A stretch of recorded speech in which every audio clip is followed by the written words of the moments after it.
This is the firing room. Launch control for the Apollo missions. This is not a mock-up. These are the very consoles we sat at when men first took off to fly to the moon. The tragedy of Apollo 1 had put us a year and a half behind. We were making up for it in one big leap, and we were doing it with a rocket that no man had ever flown before.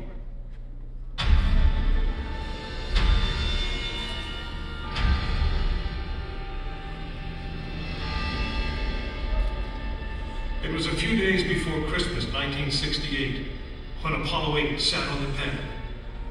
She was the first of a new kind, a moon rocket. This was the Phoenix, risen from the ashes of Apollo 1. The first Apollo crew did not die in vain. This was to be their testament.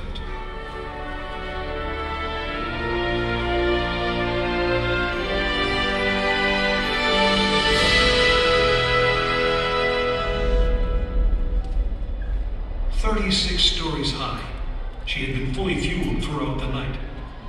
The liquid oxygen in her tanks caused ice to form on the outside of the craft. The extreme temperature differences between the air and the sub-zero fuel caused the metal skin of the rocket to expand and contract. Everyone who was on the pad agreed. It was as though the rocket was alive, breathing, straining at the leash. Earlier in the morning, astronauts Frank Borman, Jim Lovell, and Bill Anders had made their final preparations before taking that long ride out to the waiting spacecraft.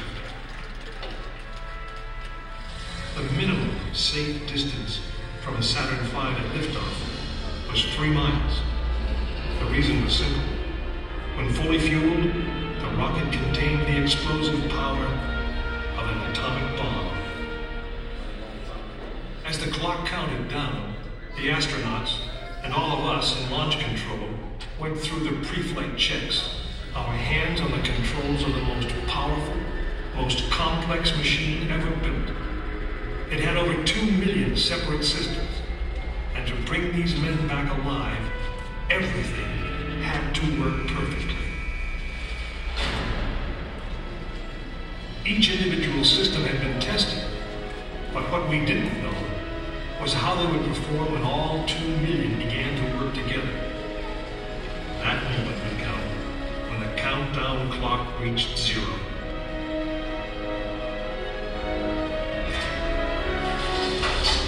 If a maneuvering thruster failed, if communications broke down, if navigation was off by 1 degree, if any piece of the miles of wiring, circuits, relays, or valves was defective, Frank Borman, Jim Lovell, and Bill Anders would pay with their lives. As they sat, waiting for launch on that chill December morning, these 3 astronauts were back to what they had always been, test pilots.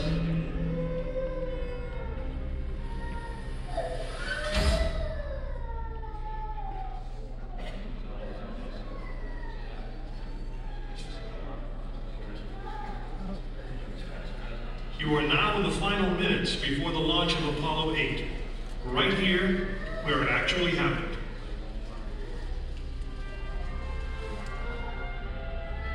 Mankind is about to leave his planet behind and journey to another. It is one of those rare moments when history is not being made, destiny is being embraced.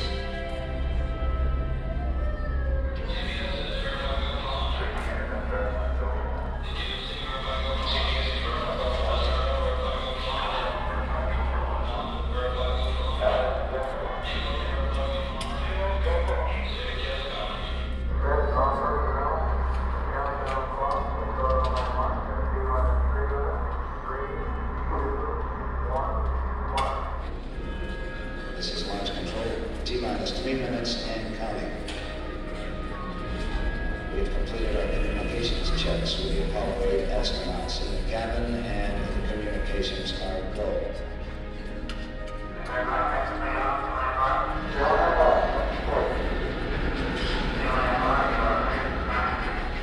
During this period, once we do get the firing command, the various tanks within the 3 stages of the Saturn V launch vehicle begin to pressurize.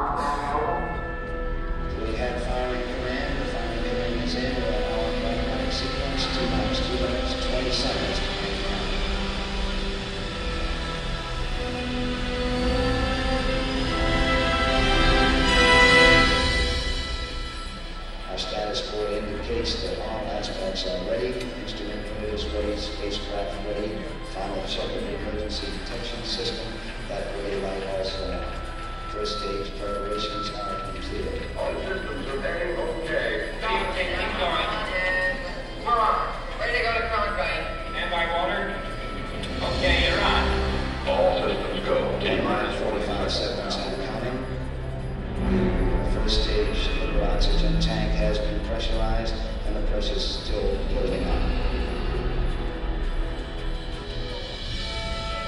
Coming up in 90 seconds, Mark, T-minus 90 seconds incoming. The Apollo 8 crew standing by, spacecraft commander Frank Borman, Jim Lovell, Bill Anders. We now report that the liquid hydrogen tank in the third stage is pressurized. 1 minute 15 seconds.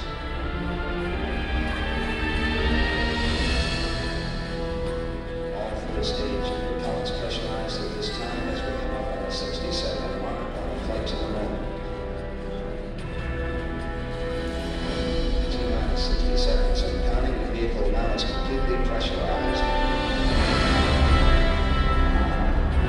We're coming up on a power transfer shortly.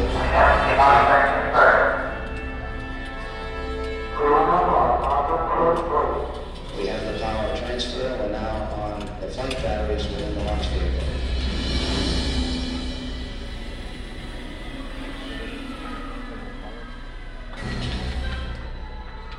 Final reports coming from Frank Borman at this time.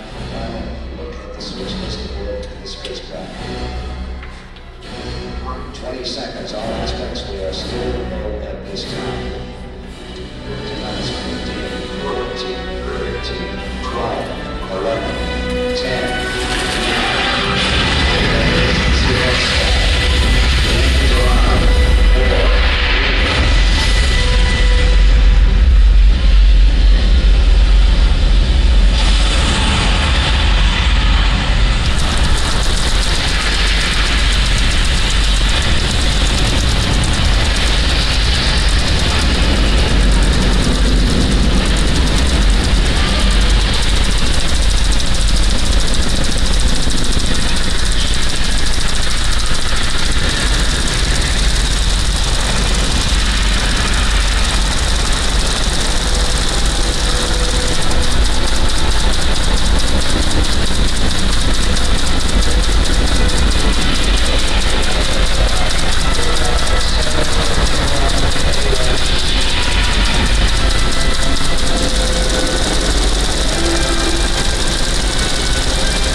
Apollo 8 successfully orbited the moon, and the astronauts returned safely to the Earth. I know. I'm Jim Lovell, and I was one of the crew of this spacecraft, Apollo 8. We were the first men to see the surface of the moon from just a few miles away. But it was the hundreds of thousands of men and women who worked in that team, and the millions of people who supported the mission that really made it possible. That way, I guess, we all went to the moon. Now, on the other side of those doors, you'll find an actual Saturn V moon rocket. It's still the most powerful, the most complex machine ever built. And I guess it's the only one that can take you to another planet. I actually got to fly one on a second flight to the moon called Apollo 13. But that's another story.